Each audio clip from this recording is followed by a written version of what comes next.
Okay, we're on. Hello, everybody. Give me a second here. Let me get the chat set up so I can monitor activity there and make sure that if you guys have questions and comments that I could see it. So give me a second here. We'll get started. So we'll give people a few seconds here to come on this really warm day here in Irvine, and Julie's here. My guest Julie here is in Yorba Linda. It's actually, I think, probably warmer there, right? At least 10 degrees warmer. At least 10 degrees. So what's your forecast? Did you look at how hot it is outside? I think it's almost 100, high 90s. Oh my gosh, it was probably warmer yesterday, right? I think today's a little cooler than yesterday. No, it's all the same. It's hot. Okay. So you've been inside with the AC on and stuff? Yes. Want to stay safe, stay indoors in this heat. Yeah, for sure. Okay, so I see people coming on. So welcome. Welcome to Wisdom Club Live. We recently pivoted and changed our name from Live with Leo to Wisdom Club Live. And so for those of you just coming on, just so you know, we are kind of just redoing the show so that I can bring in more audience and bring in more engagement and bring in more better guests and not better, but more guests to the show. And so if you're coming on for the first time, hello, Clara. If you're just coming on, please say hello. Let me know that you can hear me okay. If there's any audio issues, we always want to make sure the technology is working. Good morning or good afternoon, Kai. Always good to see you. Yeah, if you guys can just put in the word Wednesday, if you can hear me and you're watching this live. Let's just say WED, W-E-D. You can type in the letters the letters W-E-D for Wednesday. So I know that you're watching live here. And if you're watching from a replay, just put in the word replay. And so I'll know that you're watching from a replay. Hello, Sherry, nice to see you. Hi, Rodrigo. Hi, Mark, welcome. So I'm gonna get started here. So a bunch of you are coming on. I have a terrific guest here today. She has a lot of information and wisdom to offer. And her name is Julie Lim, and she's the owner of OC Wine Mart. And I think they have, I lose count of how many stores they have, but she's gonna talk a little bit about that. But before we get to all that, she's gonna talk about business, but also we wanna just let the audience know about your background.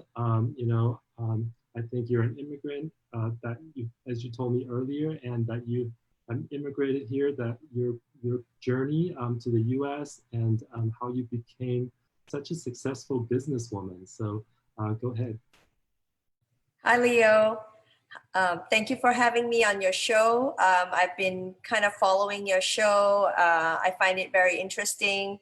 I love how you interview different people. So thank you for having me. It's a great honor. Sure. Yeah.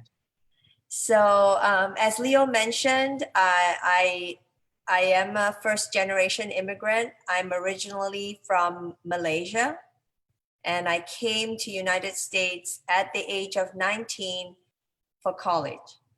And my mom was a single mom, so she couldn't really afford to send me to school in the United States. So what I did was I went to the embassy, the US Embassy, and I borrowed a book of 4-year colleges. It was about this thick. And guess how many schools I found that offered financial aid to international students? I could not even guess. I want to say it's a high number. No, I found one. One school called Berea College, Kentucky. It's still there today. It offered a full financial aid, tuition and room and board to all the students that they admit, including international students. So that's where I applied, and thankfully I got in, and my mom said that was like hitting the lottery for our family. So that was how I ended up coming to United States. to school in Kentucky, and that's also how I ended up in USC Law School. I went wherever the scholarship and the money was. So I ended up going to USC Law School because I had a full ride from USC as well. So that's kind of my journey from Malaysia to here as a student. And when I graduated from law school, it was during the recession. It was 1995. And I couldn't get a job. I didn't have a green card. And my dream wasn't really to be an attorney. I just went to school because I had to stay in school. As a foreign student, I had to stay in school to keep my status. So I didn't know, what I wanted to be. And all I knew was I didn't want to practice law. Well, that's so amazing. I just want to kind of congratulate you first of all, because that's really huge. Getting here practically, basically just on your own. Doing your own research and getting yourself here by finding that one university that would take, international students, and then being very diligent about finding tuition and grants and scholarships that could continue to pay for your education. And not only if you did that once, here, you in the US, you went to postgrad and you went to USC of all schools, one of the best universities in the country, and was able to get scholarship there. I don't think most people can necessarily say that unless they had a lot of help. So that's an amazing feat. So at an early age, just from that story, we know that you're a self-starter and knew that you had the focus and the drive to just find what it is that you're looking for, right? Well, I always believe that where there's a will, there's a way. I will never take no for an answer. I will always keep trying until, keep trying until it happens. So, back to after I graduated, things weren't really happening for me. It was a recession. I couldn't get a job. I didn't really know. I was in my mid-20s. I really didn't know what I wanted to do with my life. And at the time, I was looking at different opportunities. My cousin was going through a divorce and he was trying to dissolve his gift shops. And at the time, I did have some family here, and my uncle started this gift shop business. So my cousin wanted to sell his gift shop, and it was in an Embassy Suites hotel. Literally, it was a tiny gift shop, maybe the size of a closet. And the monthly revenue was like less than what our daily revenue is right now. But my cousin wanted to sell his business, and I didn't have any money. He wanted to sell it for $20,000. It was $20,000 I did not have. As a student, I had loans and whatnot, even though I had a full ride. So I asked him, can you give me how about I pay you $10,000 down and I pay you $1,000 a month for 10 months. And so he said, yes. And I went and I borrowed $5,000 from my mom. I borrowed another $5,000 from a credit line, one of those zero balance transfer checks. And that's how I started my very first business with $20,000 I didn't have. And within about 6 months, I was able to triple the revenue of the store.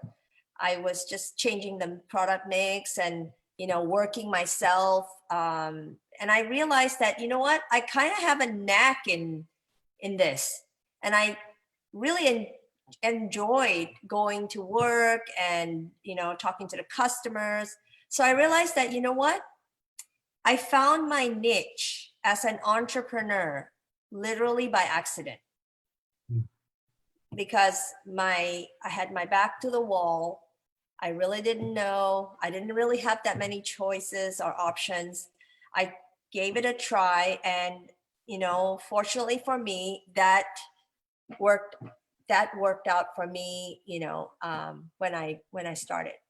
Yeah, I think that's such an amazing thing that you said, is that because you didn't have any options, so you just put your head down and you did whatever it took to make enough money, you know, for whatever the rent, the expenses, and then on top of that, having to pay back the money because you had to make enough to be able to pay back and keep the doors open. So because you didn't have any options, like you just did it. And I think these days a lot of people and entrepreneurs, you know, mostly as well, but just people in general, they have too many options, right? And so they never commit to something and to do it well. And this is a perfect example of, you know, how you just focused on, you know, what you had, you know, at hand and made the best of it. And the best of it was, you know, super great. And you found that work and what you were doing was very rewarding for you, right? Well, that wasn't my first attempt in business. I tried a couple other things before that, and that I failed miserably. During the time where Pokemon was really in, I started a little Pokemon type of business, a stand trying to sell Pokemon stuff. That didn't work. My cousin, another relative of mine, told me, "Oh, swap meet is a really good business." So as a college student, I ordered a bunch of T-shirts and I started selling it at the swap meet. Well, nothing sold. So, you know, I tried many different things and it didn't work out. So with this gift shop, you know, I was able to make enough money from the beginning to just cover the rent, cover my expenses. And soon enough, I was able to hire an employee, and then it became 2 employees. And then from there, I was referred to another hotel gift shop. Finally, I was referred to one casino gift shop. So the first 20 years of my being an entrepreneur, I operated hotel and casino gift shops. So at one point I had 24-hour casino gift shops in the local card club. So we were running the gift shops in Commerce, Bicycle, Hollywood Casino, and Crystal Park Casino at the time. Okay. So along the same lines, you now own, can you tell everybody how many OC Marts that you own right now? So at the moment, we just opened our third location of OC Mart, and that one is in Orange. Okay, great. So And so kind of tie us in, like, how yeah, from how gift, I went from the gift shop business to the liquor and wine business. yeah, So because you know, they're both retail, right? But you yes. must, I think by then you know you must have some idea like, oh, you know, I could do something else that could be more successful. So how did that like happen? So after about close to 20 years in the gift shop, in the hotel and casino gift shop business, we were actually very successful in terms of bringing up the sales. So whenever we took over any gift shop, we would double or triple the revenue over, you know, a period of years. And after a while, the casinos realized that the gift shop is a money making entity. So one by one, we started losing our leases because they wanted their relative or their friend or somebody to take over that business. So I realized that we didn't have a lot of control over those businesses. It depends on the management and the owner who they want to run their gift shop. And even though we, you know, the customers loved us, we didn't have a lot of control. So after we lost a couple of leases that way, I realized that, you know, we need to diversify. And that's how I brainstormed with my CPA at the time. And he's still my CPA today.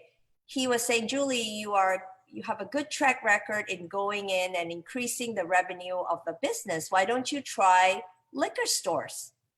Liquor stores, the value of liquor stores are tied to the revenue. And liquor is something, alcohol or liquor is something that is recession proof. He suggested that I try that. So I started looking at different liquor stores. The first liquor store I found was that we were able to buy was in Irvine. And so I decided to start this business about 10 years ago, converting an old, decrepit liquor store to something more appealing, something more modern, something more, how should I say it, more upscale. So we bought this old liquor store in Irvine and converted it into a fancy, I called it OC Wine Mart instead of liquor store, you know? So we opened that about 10 years ago, and guess what? Nobody came. Nobody came. So it was not a success from the beginning. We were losing money the first year and a half that we opened. And the learning curve for me was very steep, going from the gift shop business to the wine business. I didn't know much about the wine business. I only knew retail. So we were losing money, and I kept apologizing to my husband because my husband was a physician assistant at the time and he was supporting the business. So I said, honey, I'm sorry. I chose the wrong business. I chose the wrong location. And again, it was another recession. That was 2009 when we opened the first wine, OC Wine Mart in Irvine. So that was my first, not my first time being in a very challenging situation. I felt that I was kind of in a Titanic and the business was sinking. So I did everything I could at the time to revitalize and recover and make that business work. So I tried digital marketing. I started an email list of anyone who walked in the door. I grabbed their emails. I started being very active on social media. I was very new to Facebook at the time, but I friended everybody in Orange County. So just did everything I could, started events, opened the wine bar, started serving, we didn't have a kitchen, but we started serving cheese platters. So we did everything we could to turn the business around. And after about a couple of years, we became in the black. It was not still very successful, but at least we weren't losing money. So feel free to. No. I'm just fascinated by how, what you're talking about, because it really sounded like you really stuck with it, even though it didn't look very good, right? And then you were able to get it to a point where at least it's stable enough to continue. Was that kind of your thought? Was that like, hey, we can still get this done and not give up on it? Truly, to be honest, every night I would really talk to my husband and think to myself, should I cut my losses? At some point you have to at some point I have to admit, okay, I made a mistake and we need to cut our losses. But every time I would tell my husband, honey, let me try this. Let me put on a tasting bar, install a tasting bar and see if people will come. Let me try having a wine event, a tasting event, and see if people will come. Because I never had done any of this before. And then after 1 year, OC Metro actually wrote an article and gave me a full page and named me one of the top 20 women to watch in Orange County. So it's a full page, and I brought it back to my husband. I said, honey, look, they gave me a full page. Guess what he said? Show me the money. Yeah. So we were still losing money at the time. Yeah, I think that's so important. Just from listening to your story, I think that exposure did bring you a lot of, and you can tell me if you agree or not, like it did bring you business, but those type of things don't bring you business like immediately. Like people would see it, but they keep it in mind, and if they drove by, they might maybe recognize it or something like that. It's a lot more long-term thing, but it grew from that because you're able to make it. And I think that's what a lot of marketing people who do marketing today for their business.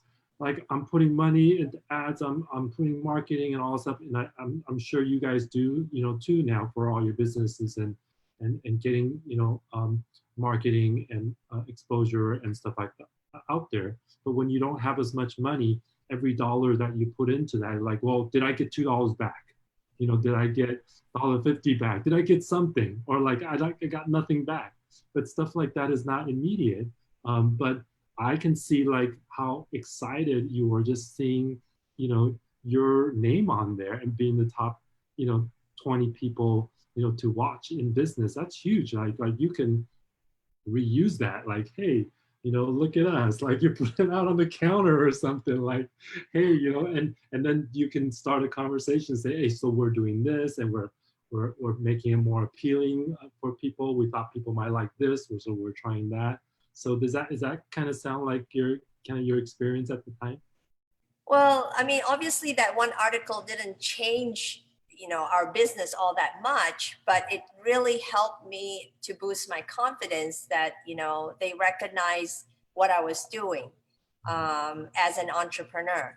So I was very grateful for that. And then slowly but surely, we lowered our expenses, we increased our sales, and it was not an overnight success. It took about 2 years to bring that business from a negative to a positive. Okay. And then from that point onwards, we realized that, that wasn't such a great location for us. Our concept was a good concept. So we realized that if we found another location that was a little bit better location, that we could probably do better. And that's how we opened the one in Yorba Linda, which is very close to our home. Right. So you thought that the Irvine one didn't do as well as other areas. Is that kind of what you were thinking? And then Yeah, because the one in your Irvine was actually in a very industrial kind of an office area. So we only had a very short window of time to do business. It was not busy during the weekend. It was not busy early in the week. We basically had only Thursday and Friday. I see. That's So stuff for the yeah. week. So we brought the concept to Yorba Linda and we added the deli. And the one in Yorba Linda has been there now for about 6 years. And we are becoming a fixture in our community. It's more of a gathering place for the community. The community has been very, very supportive of our store in Yorba Linda and also our deli. Yeah, I really love, your thinking around it, because your Belinda, like when you started it, you already had some concepts already in mind. And so you didn't say anything about how that went. Like once you opened the store in your Belinda, was it like a success as far as, making a profit almost right away, and you didn't have to struggle like you did in Irvine? In Yorba Linda, our deli was actually, because the location we took over was a market and deli for 30 years. So when we took over the deli, there was a built-in clientele for the deli. We just made it into more of a gourmet deli. We use boar's head meats and cheeses. We use artisan bread from OC Baking Company. So we just took it a notch up, and people really enjoyed coming to the deli. So the deli actually was a success from the beginning. What took a long time for us to develop was our wine sales. People were not used to going to our stores to buy wine. They're used to going to the market or Costco, or at the time there wasn't even Total Wine, but Total Wine opened after that. People think that, oh, because we're a smaller shop, so our price is higher. But actually, our price is very, very competitive. In fact, we always try to beat or match or beat Total Wine's price. So we were just named the best wine shop by OC Weekly recently. So you continue that tradition of getting recognition. So that's amazing. I was always an overachiever. The Asian blood in me. It's definitely the Asian blood for sure. the focus, the tenacity, the resilience. That's all like a lot of Asian traits in there, and like going to school and getting grad school and stuff like that. I mean, all that stuff is just high achieving stuff, right? You guys didn't think about like when you guys were starting opening up the Yorba Linda store that you didn't say like, oh, let's close up the Irvine store and just open up over there. Like you kept both, huh? We actually kept both because Irvine now was above water. It was not a great store, but it was okay. And then we had the opportunity to open a third location in Aliso Viejo.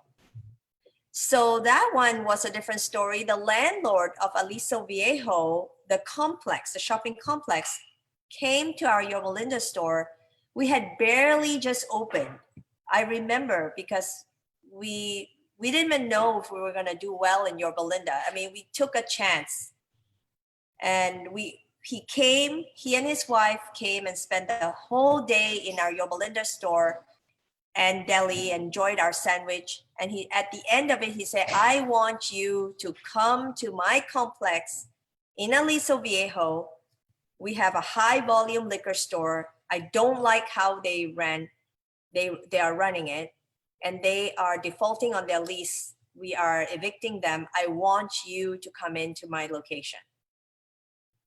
Well, that's such an awesome story. I think when you do a really great job and you are putting your heart into it and you are thinking outside the box and you're really working hard, I think people recognize that. Especially like the publications and then the story about opening up the Aliso Viejo, that they came in and saw everything like, hey, you're successful. I want you, and I want successful business in my business, shopping center. And I think that the Aliso Viejo location is super great. That the neighborhood and the families that live there, it really works well. So so among the three, do you like have a favorite? Actually, that's a good question. My husband loves the one in Aliso Viejo, even though it's 35 miles away. And he's the one who told me in the first place, no, we are not opening that store. Where are we going to find the money? Who's going to run it?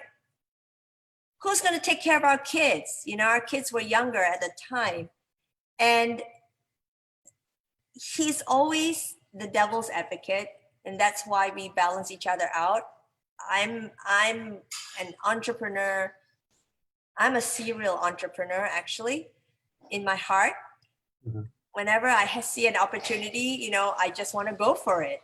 So this Aliso Viejo location, we had literally spent all our savings to open Yorba Linda, and we had no more cash in hand to open Aliso Viejo. And I told that to the landlord. I said, hey, to be honest, we have no more funds to open this. We would have to go borrow money for this project. And it's a fairly large project. Our stores do cost, in region and upwards of 500, $500,000 to open because of all the improvements that we do. So my husband's very realistic. He's like, where are we going to find the money? How are we going to do it? He said, no. And deep down inside, I wanted to do it. So I really chipped at him for about 3 months to try to get him to agree to open Aliso Viejo. And I finally, when the Irvine store, the lease came up and they wanted to double our rent. There was a new owner in Irvine. They wanted to double our rent. So, it was a decision that we made at the time to just close Irvine and move our operation to Aliso Viejo. So I think that's really interesting to talk about the dynamics of you and your husband. And I think it's really a perfect match. You need one person to be cautious, and you need one to dream a little further up. So so that's super great. That's such a fun story. So now we've been talking a little bit about the struggles and how the stores came about, and I think the struggle initially with the Irvine store that you had overcome, but then now let's fast forward. We're here in the pandemic, and we're still like in the middle of it, really, to be honest. And it's been 2.5 months, almost 3 months. How have you guys been dealing with this? Because I know everybody's different. I've been talking to a lot of people, and everybody's coping differently. Some more emotional, some more on business, and others have family and things like that. How has things been going with all three of your stores, and how you guys are dealing with it? Is it uh, uh, after all, by the time we get here, I mean, if I asked you 2 months ago, we're like, oh my God, what to do? But now we can see some light. We can see some kind of how things are going to be done now, and hopefully improve on that. So give us like an overview and experience on that. So I would say the last couple months have been some of the most challenging, most difficult months of my life.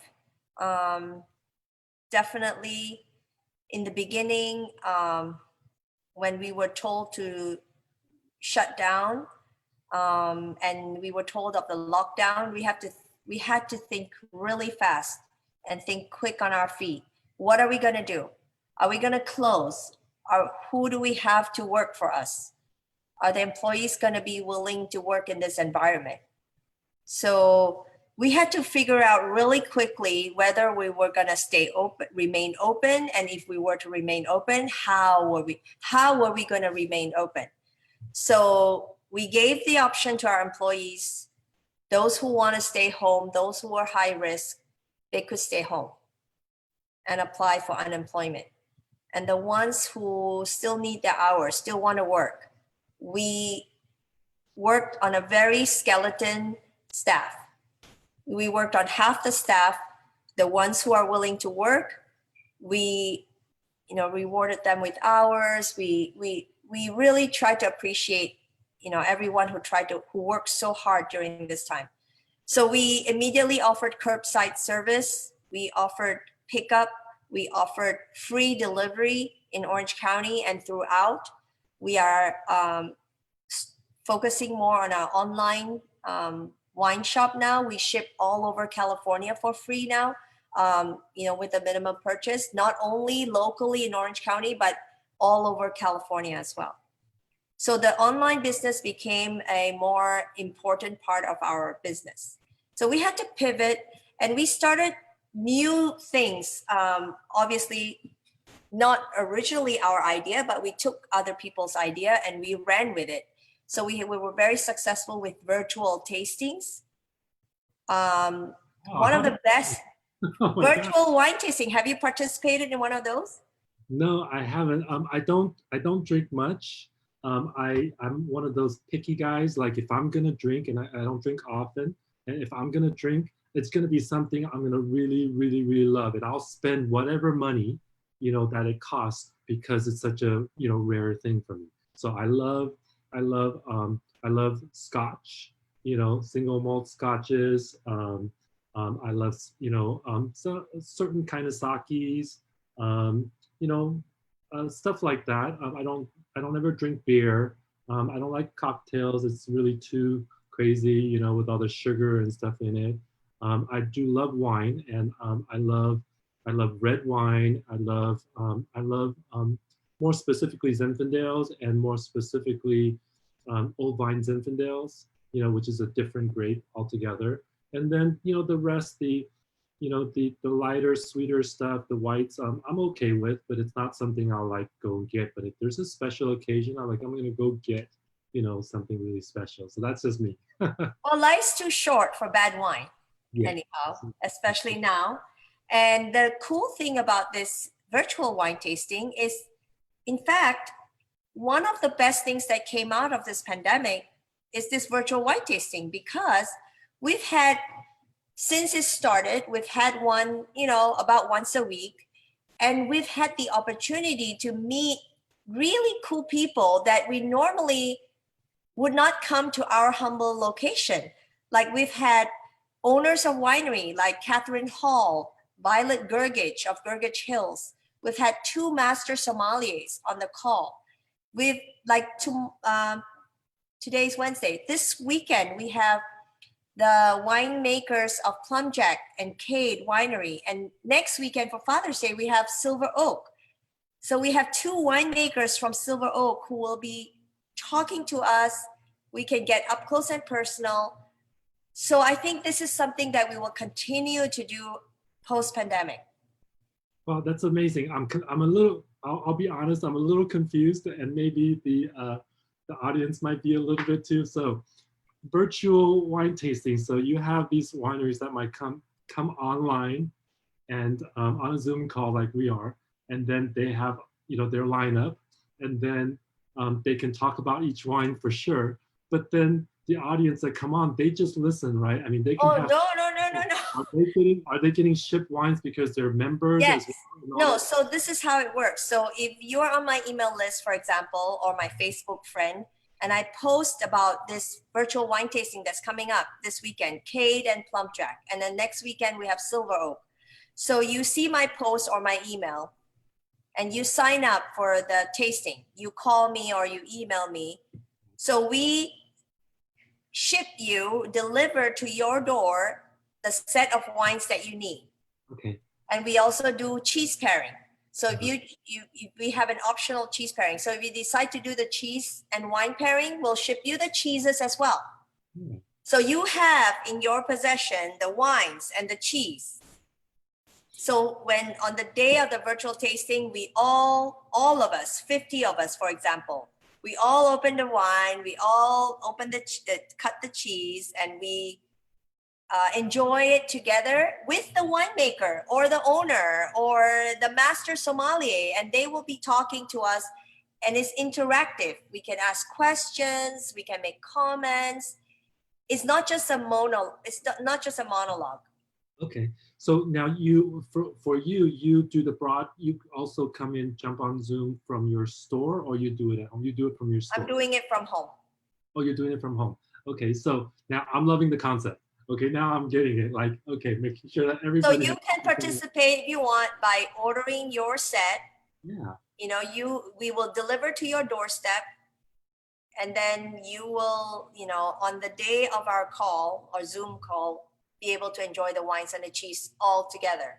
Wow, that's amazing. I can see why it can be a success, and you can't even get 50 people in a room to do wine tasting, right? It's really fun. It's really fun, and people are really enjoying it. And we've had people sign up for one after another because they're all different.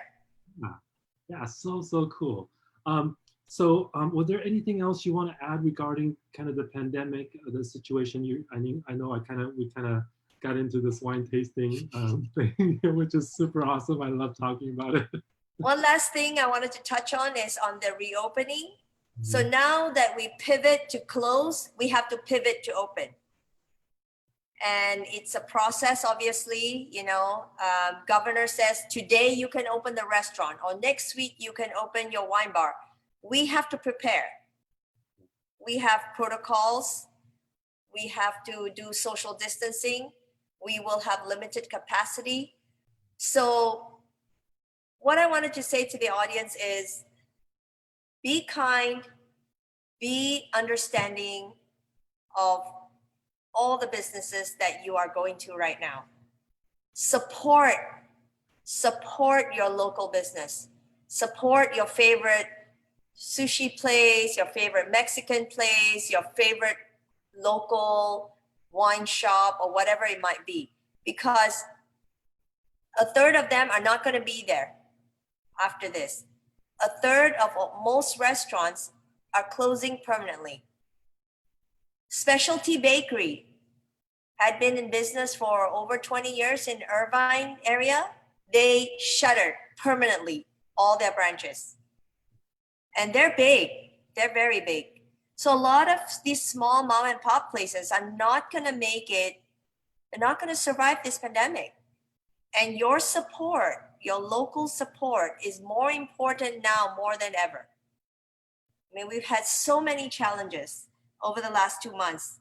Not only the COVID, we've had break-ins, thefts, robberies, and then there was this rioting and protest. There's just so much to deal with. So right now, support your local business. Yeah, I wanna reiterate that it's really important because you know, it oftentimes we can forget about what businesses are dealing with because we are home and we are, adjusting to our own things. If we had a job, now we have to telecommute and we work from home and we just kind of like have to deal with our own things. But our community and our businesses is what supports, everybody here. Not only, stores like yours, but restaurants and all that kind of stuff that we depend on for not only monetarily for economy, but also our community for being together. Julie, you've been in this wine business for 10 years, and then before that, you were in business for 20 years. And some people, like you mentioned, they've had their business for 10, 20, 30 years. Their whole life was in that business, and all of a sudden it's just gone. Like, can you imagine like your whole life, um, assets in your business is just gone because of nothing that you caused, or and it's just very unfortunate. But we want to make sure that we can keep as many doors open as possible, and ask the local businesses, hey, how are you guys doing? What do you guys need that we can help with, other than buying from you? That we love your store, we love your business. To find out where the need is, and sometimes it's just asking goes a long way. Like you, Julie, you had an encouragement from a publishing, and then that like fostered all this great business success for all your stores. It's just some encouragement. And so I hope you guys can all like hear hear the message, and do all that we can, because what we can do to help individually is tiny bit compared to all the effort and that they've worked their whole lives trying to build a business. So just a little bit can go really a long way. So I hope you guys can do that. Whatever business that you guys like and frequent and know, or that you're driving by all the time, we hate to see business go down because it affects all of us, right? And also to business owners, I just want you guys to know that you are not alone, that we're all going through a very rough time, and now is a very good time for you to reach out to fellow business owners. Just like how Leo, you reached out to me. I really appreciate this opportunity and the exposure.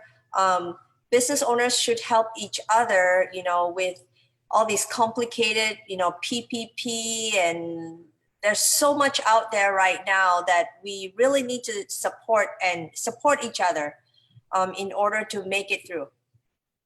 Yeah, and that's one of the reasons I wanted to have you on, and talk about your experience and what's going on right now, because I know you're dealing with like everything. Some people are dealing with just their family and a job. You're dealing with businesses and many people's jobs. I don't know.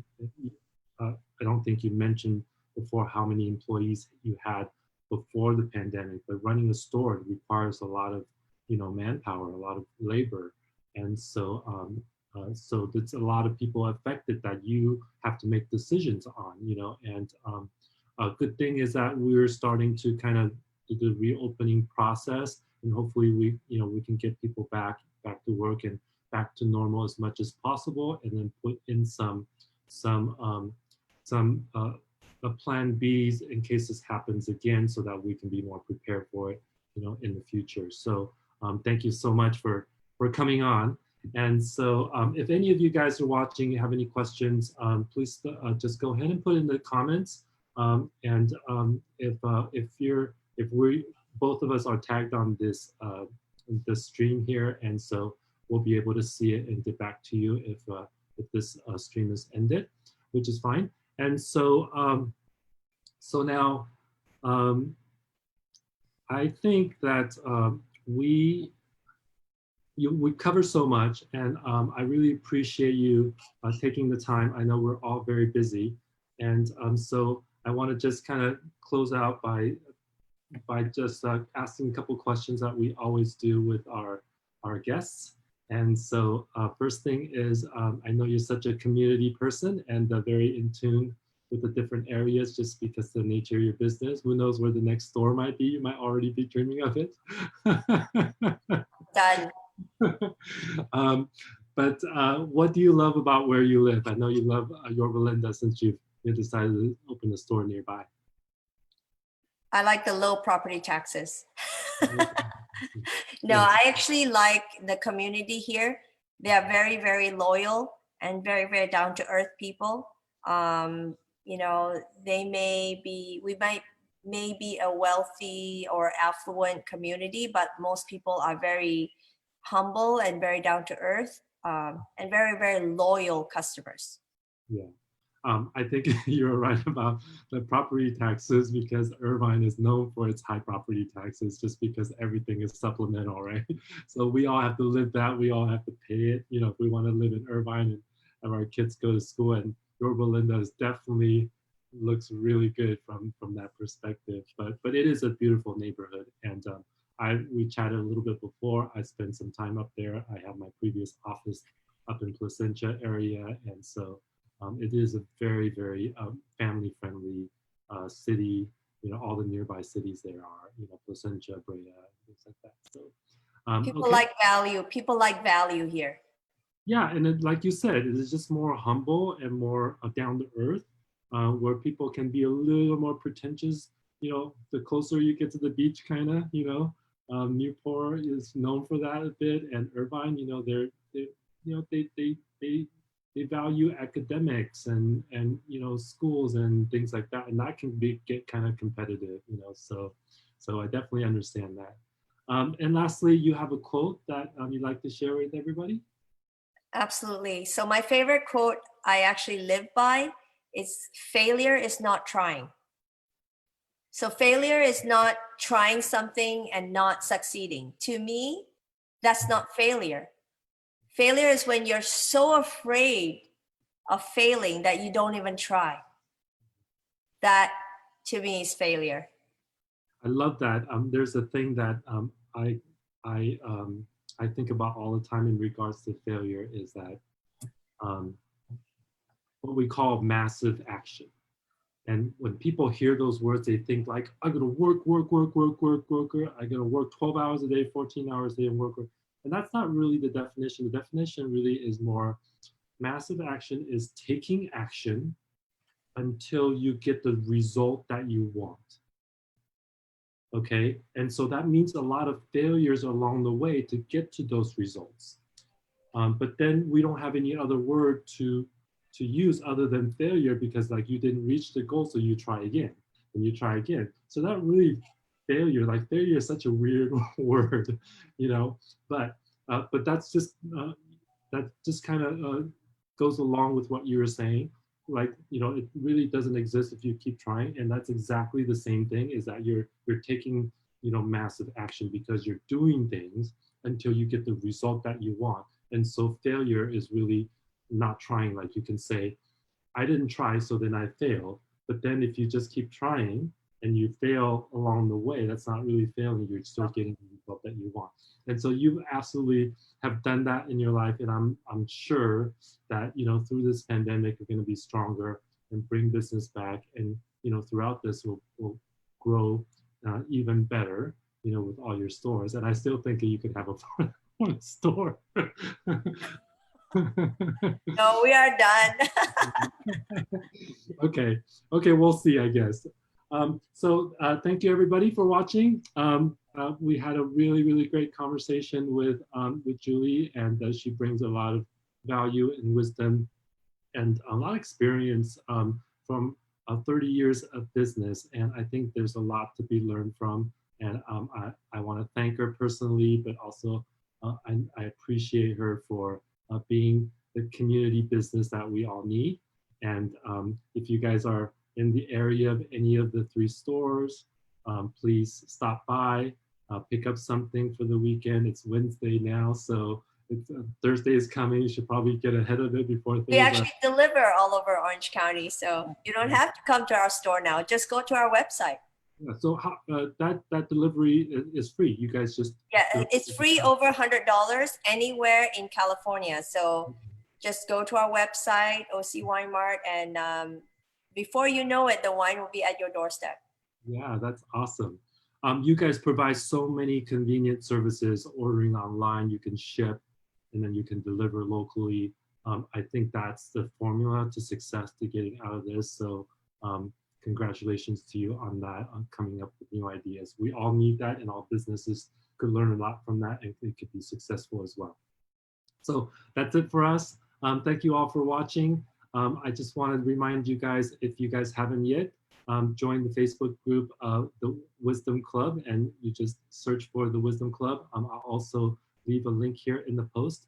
That's where I'll be in the future. I'm giving you more interviews and more value, and posting more stuff that's important to you, updates on Julie's business and promotions that she might have, so that we can drive more businesses to you guys. And so thank you all very much for watching, and we got a little over, so but I hope that was okay. Have a great night, and I will see you again tomorrow. I have another awesome guest for you, so tune back in tomorrow at 5, and we are done. Take care. Thank you. Bye.